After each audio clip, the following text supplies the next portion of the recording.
Assalamualaikum warahmatullahi wabarakatuh. Selamat pagi dan salam sejahtera untuk kita semua. Para siswa yang berbahagia, kita ketemu dalam pembelajaran pada pagi hari ini. Sebelumnya perkenalkan, nama saya Rudi Berwarna. Pada kesempatan kali ini saya mewakili Bapak Kepala Sekolah dalam bidang kurikulum. Untuk pelaksanaan pembelajaran, strategi pembelajaran di SMA Negeri 2 Pangontapan itu nanti akan melaksanakan beberapa model pembelajaran. Pelaksanaan model pembelajaran itu antara lain ada pembelajaran jarak jauh atau sering dikenal dengan PJJ. Nah, untuk model pembelajaran yang dilaksanakan di SMA Negeri 2 Pangontapan selama ini itu ada dua model, antara lain yang pertama PTM, pembelajaran tatap muka, yaitu pembelajaran antara guru dan siswa berada dalam satu ruangan. Namun pembelajaran tatap muka ini mulai bulan Maret kemarin di tahun 2019-2020 dengan adanya pandemi COVID-19, pembelajaran tatap muka sampai saat ini ditiadakan. Kemudian yang dilaksanakan di SMA Negeri 2 Pangontapan adalah model pembelajaran jarak jauh atau PJJ. Untuk model pembelajaran tatap muka, nanti ada beberapa strategi yang akan dilaksanakan oleh Bapak Ibu Guru. Di antaranya ada model pembelajaran saintifik, pendekatan saintifik. Kemudian yang kedua ada discovery learning, yang ketiga ada problem based learning, dan yang keempat ada project based learning. Dan itu semua nanti akan dilaksanakan oleh Bapak Ibu Guru pada setiap mata pelajaran. Untuk model pembelajaran jarak jauh, itu ada beberapa media yang digunakan di SMA Negeri 2 Pangontapan. Antara lain yang pertama ada JB Class atau Jogja Belajar Kelas. Kemudian yang kedua Google Classroom. Yang ketiga eBadu. eBadu ini merupakan media pembelajaran daring atau online yang dikemas oleh tim IT SMA Negeri 2 Pangontapan. Kemudian yang keempat yaitu menggunakan Gmail. Nah, Anda harus memiliki Gmail untuk nanti akan mengirimkan tugas-tugas atau mengerjakan pekerjaan-pekerjaan yang disampaikan oleh Bapak Ibu Guru. Yang kelima adalah menggunakan WhatsApp. WhatsApp ini merupakan media yang sering kali kita gunakan. Nah, WhatsApp ini nanti akan digunakan oleh Bapak Ibu Guru ketika kalian akan mengumpulkan pekerjaan-pekerjaan yang sudah disampaikan oleh Bapak Ibu Guru yang mungkin disampaikan melalui media-media sebelumnya seperti JB Class, Google Classroom, eBadu. Nah, nanti melalui WhatsApp ini Anda harus mengikuti perkembangan, mengikuti informasi-informasi yang disampaikan oleh Bapak Ibu Guru kepada kalian.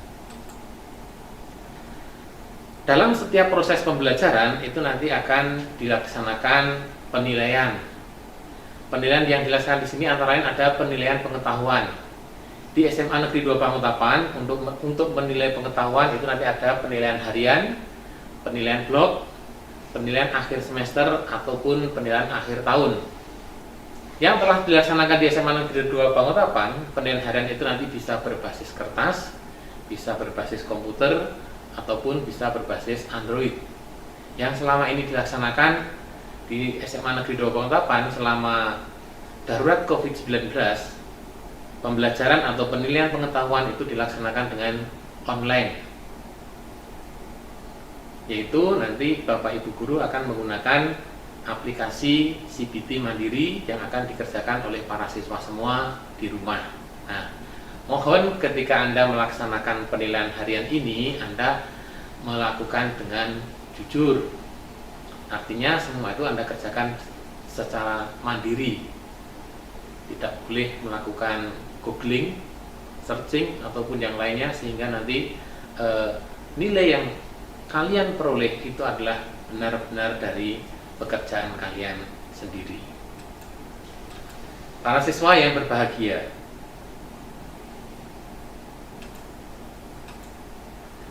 untuk penilaian, selain penilaian pengetahuan, itu ada beberapa penilaian yang lain, yaitu ada penilaian keterampilan.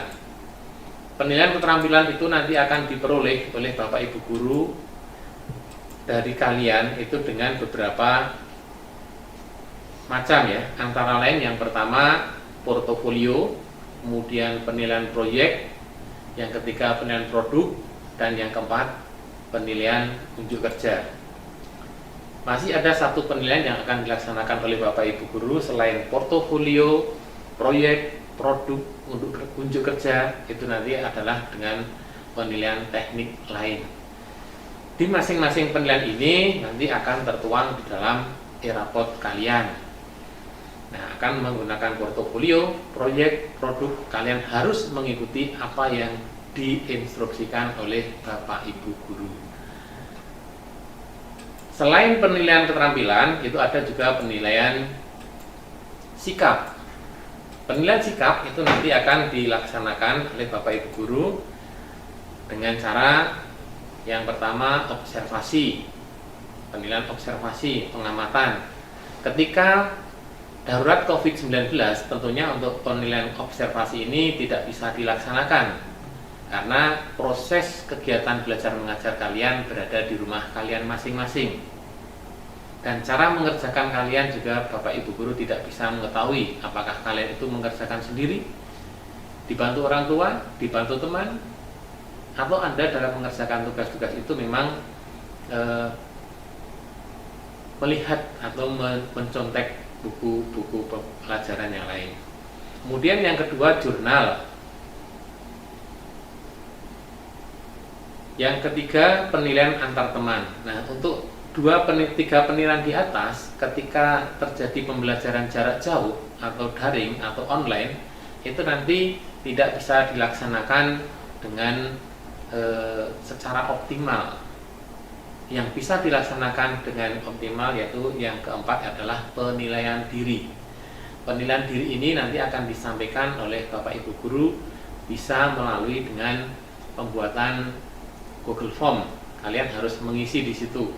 Ketika kalian mengikuti proses kegiatan belajar mengajar dengan sistem pembelajaran jarak jauh, Anda harus mengisi dengan jujur apakah itu Anda laksanakan sesuai dengan instruksi dan perintah guru ataupun tidak. Nah, ini nanti semua penilaian-penilaian ini akan digabungkan oleh Bapak Ibu guru dalam suatu rumus yang akan digunakan untuk penilaian kalian, untuk menilai kalian di e-raport nantinya. Untuk selanjutnya, selain penilaian keterampilan, penilaian pengetahuan, penilaian keterampilan, dan juga penilaian sikap, tadi untuk penilaian pengetahuan itu ada 3 macam yang akan dilaksanakan di sekolah ini, yaitu tes tertulis, tes lisan, dan tes penugasan. Jelas untuk tes tertulis dan tes lisan ini Bapak Ibu guru mengalami kendala ketika proses pembelajaran masih pembelajaran jarak jauh. Kita akan melaksanakan pertemuan tatap muka, pembelajaran tatap muka ketika sudah masuk new normal. Sehingga Anda nanti semua akan melaksanakan penilaian pengetahuan sesuai dengan metode yang akan dilaksanakan oleh Bapak Ibu guru. Tes tertulis, tes lisan, dan penugasan. Untuk tes tertulis biasanya dilaksanakan berbasis kertas. Anda nanti akan menggunakan kertas ulangan harian.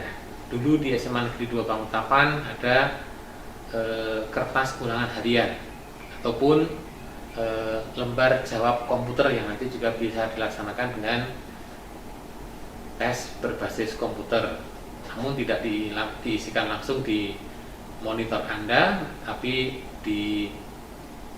dilaksanakan dengan menggunakan LJK, lembar jawab komputer. Para siswa yang berbahagia, dari beberapa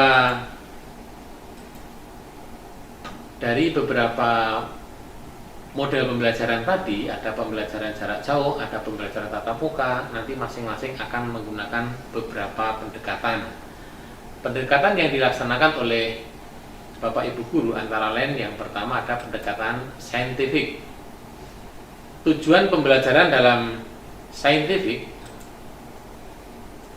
tujuan pembelajaran dalam pendekatan saintifik ini dibagi menjadi beberapa pendekatan. Antara lain, yang pertama, untuk meningkatkan kemampuan intelektual, khususnya kemampuan berpikir tingkat tinggi siswa. Kemudian yang kedua, untuk membentuk kemampuan siswa dalam menyelesaikan suatu masalah secara sistematik. Yang ketiga, tujuan dari pendekatan saintifik ini adalah terciptanya kondisi pembelajaran di mana siswa merasa belajar itu merupakan suatu kebutuhan.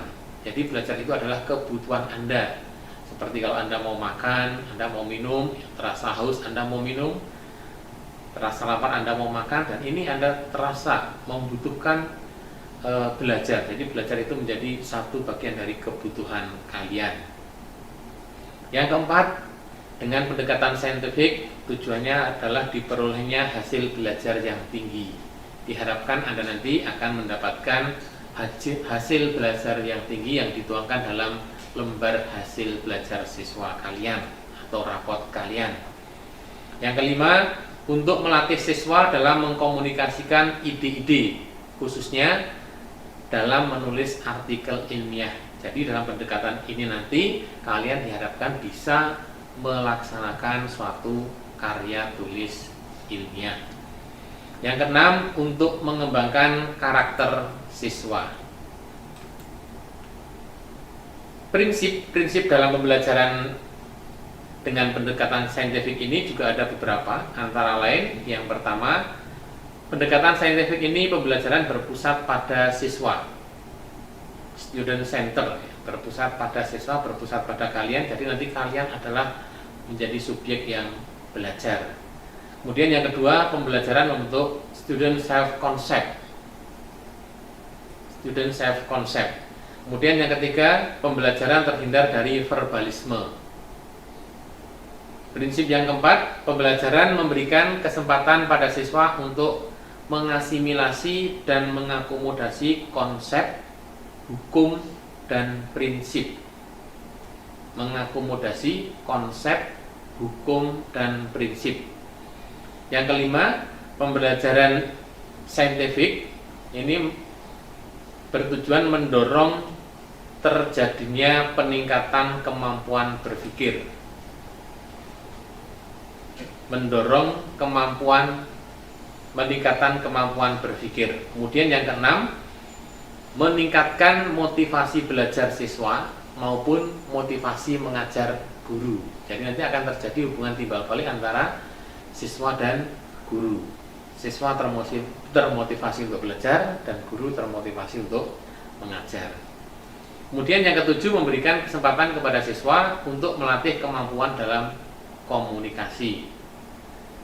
Yang kedelapan, adanya proses validasi terhadap konsep, hukum, dan prinsip yang dikonstruksi siswa dalam struktur kognitifnya atau pengetahuannya. Jadi nanti dengan pendekatan saintifik ini diharapkan terjadi peningkatan baik dalam proses belajar kalian untuk mendapatkan hasil yang maksimal maupun kalian bisa melaksanakan mengembangkan dalam bentuk karya ilmiah. Langkah-langkah dalam pendekatan saintifik ini ada beberapa langkah. Yang pertama yaitu mengamati, yang kedua menanya, kemudian yang ketiga mengumpulkan informasi, yang keempat mengasosiasi, dan yang kelima mengomunikasikan. Diharapkan nanti di akhir pembelajaran kalian bisa mempresentasikan apa yang telah kalian pelajari dari awal, tengah, hingga akhir.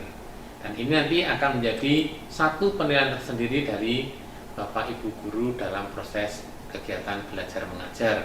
Ketika nanti kegiatan belajar mengajar itu sudah masuk pada era new normal, yaitu kalian sudah berada di dalam kelas kalian masing-masing.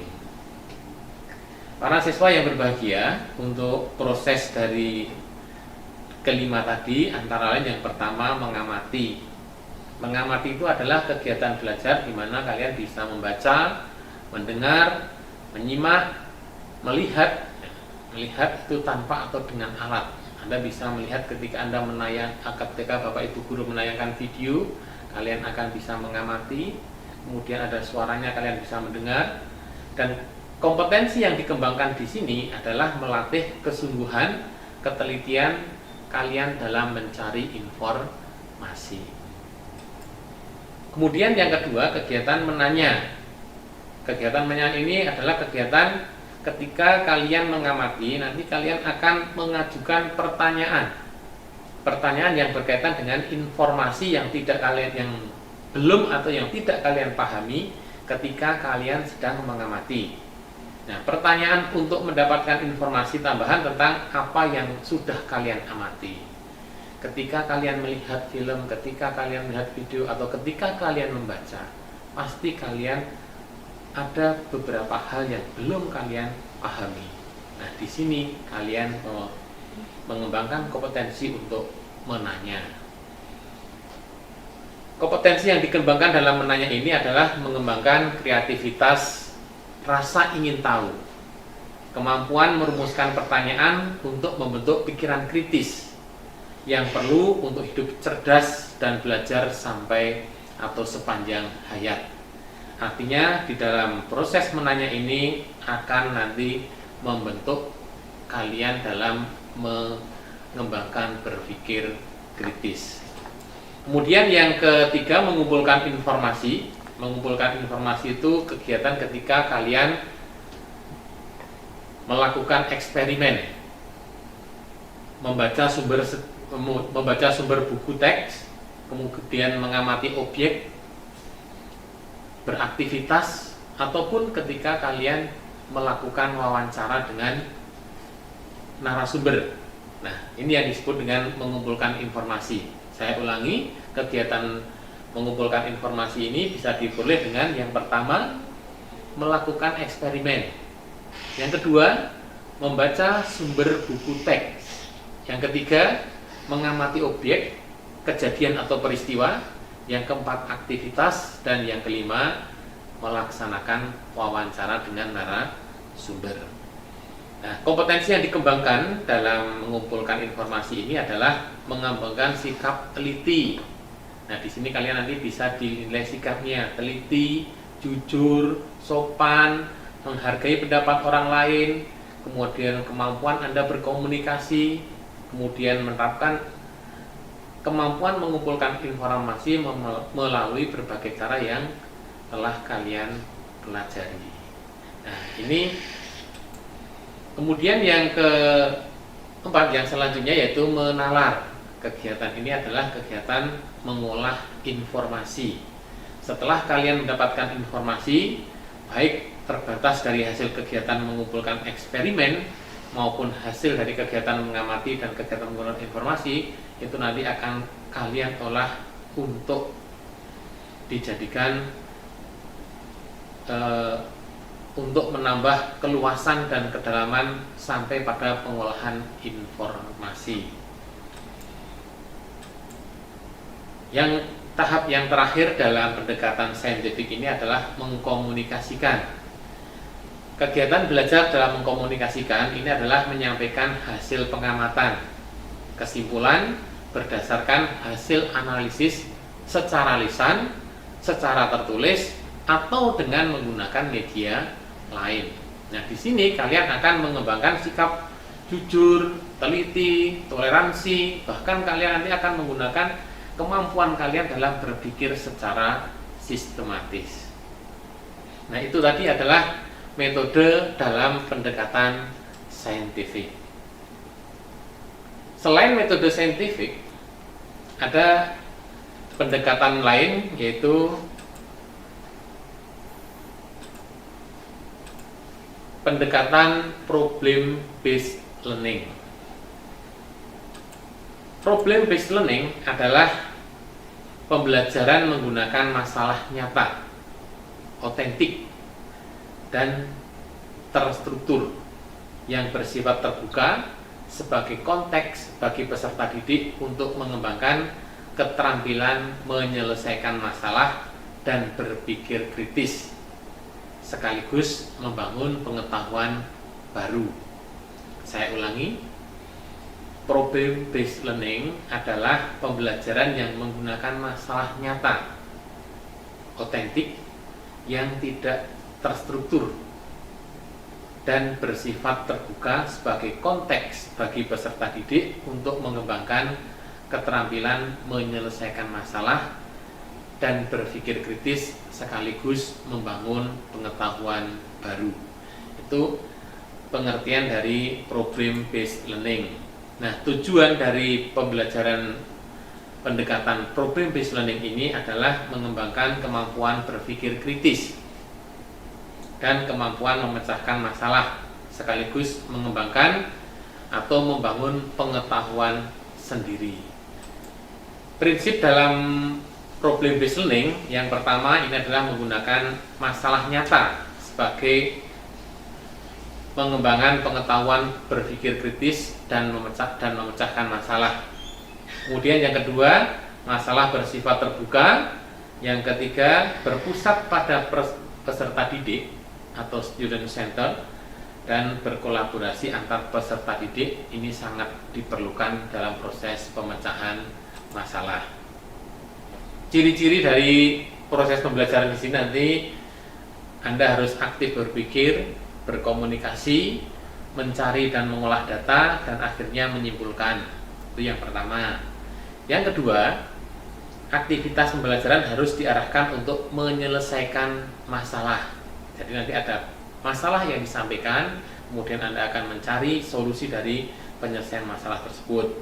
Yang ketiga, pemecahan masalah dilakukan menggunakan pendekatan berpikir ilmiah, dari deduktif ke induktif, dari sistematik ke empirik. Ini Anda tentunya sudah pernah diperkenalkan apa itu deduktif maupun induktif.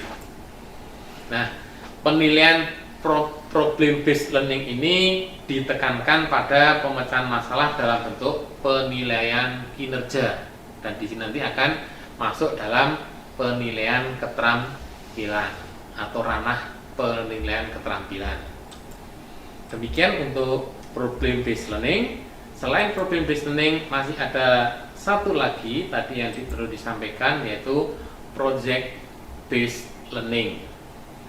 Project based learning atau pembelajaran berbasis proyek adalah pembelajaran yang menggunakan proyek atau kegiatan sebagai media.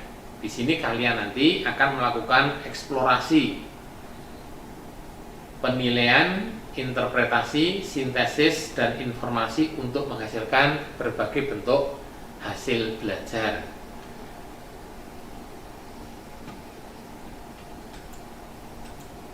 Dalam penilaian berbasis proyek ini